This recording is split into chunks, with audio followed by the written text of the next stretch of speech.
Eh bien oui Vincent, je suis dans les gradins de ces mythiques arènes de Nîmes. Non mais regardez, quand on pense que ça a été construit il y a 20 siècles. Alors ça a été construit bien sûr pour des jeux romains, des combats de gladiateurs, mais c'est surtout et avant tout une prouesse architecturale. Bonjour Sophie. Bonjour. 133 mètres sur 101 mètres, bâti au 1er siècle, c'est un truc de dingue. C'est extraordinaire, c'est une vraie prouesse, déjà en raison de la forme, parce qu'en fait c'est elliptique, la taille, la masse énorme, et le fait que ce soit creux, que ça permette la circulation des spectateurs, oui c'est extraordinaire. 24 000 à l'époque spectateurs, je vous rappelle que nous sommes au 1er et au 2e siècle, 24 000 spectateurs dont il fallait penser la circulation, entrer et sortir. Il fallait que ça se fasse relativement rapidement, apparemment, c'était leur souci en tout cas. Donc malgré la masse apparente, en fait dessous il y a un système de couloirs, d'escaliers, de passages, et on rentre très rapidement et on sort très rapidement. Alors, avant de pénétrer dans les arènes, j'ai remarqué juste devant, il y a le symbole de Rome. Pourquoi ici ce symbole ? On ne sait pas. C'est effectivement la louve de Rome avec Romulus et Rémus qui figure sur un pilier, mais c'est assez rare en dehors de l'Italie, disons, et voilà, il figure là. Bon, on va essayer de savoir pourquoi, ça me donne une enquête à faire. Ce que je voulais savoir aussi, c'est que je parlais des combats de gladiateurs qu'il y avait ici à l'époque. C'est toujours aujourd'hui un amphithéâtre bien vivant. Oui, effectivement. Et je crois que c'est important parce que ça permet aux spectateurs de vivre l'expérience de l'amphithéâtre.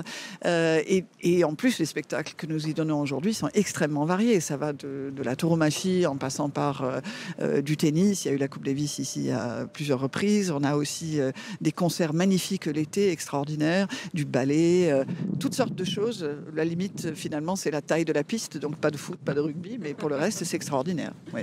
Alors, ce que je vous propose maintenant, eh bien, c'est de découvrir un autre legs de cette époque. Il n'y a pas eu que les combats de gladiateurs, il n'y a pas eu que ces arènes. Il y a d'autres trésors qu'on va découvrir ensemble juste en face dans le musée de la Romanité. Un musée tout neuf, un musée tout récent qui vient d'ouvrir ses portes, un musée ultra moderne qui fait face aux antiques arènes de Nîmes. Et que referme ce musée ? Eh bien, regardez quelques-unes des pièces exceptionnelles. Il s'agit là de mosaïques romaines. Alors, un musée qui vous propose tout simplement un voyage dans le temps, un voyage à l'époque gauloise, romaine et médiévale. On en parle justement avec la conservatrice Dominique. Bonjour. Bonjour Elena. Alors, il faut parler du point de départ, de l'élément déclencheur de ce musée. Ça a été une découverte extraordinaire au cours de fouilles ici en 2006. Oui, c'est ça. Les archéologues de l'INRAP ont découvert en 2006 tout un quartier résidentiel de l'époque romaine et qui comportait de très belles mosaïques. À partir de là, on a décidé de faire un écrin pour ces très belles mosaïques, mais pas seulement. Ah, pas seulement, puisque c'était l'occasion de présenter dans de bonnes conditions les riches collections archéologiques de Nîmes et de sa région. On a donc ici 3 grandes sections. Oui, une première section gauloise, ensuite l'Empire romain et puis le Moyen-Âge. Avec des très très belles pièces, on en a quand même 2500. Alors j'imagine le musée vient d'ouvrir ses portes, vous devez être quand même ému parce que ça fait des années que vous travaillez sur ce musée. Quand vous voyez les visiteurs s'émerveiller devant quelques-unes de ces pièces, vous avez envie de vous émerveiller vous aussi, mais quelles sont justement les pièces qui vous tiennent le plus à cœur ? Ah, je vais choisir le fronton du propylée du sanctuaire de la Fontaine, c'est-à-dire de l'entrée monumentale dans l'Antiquité. Pourquoi ?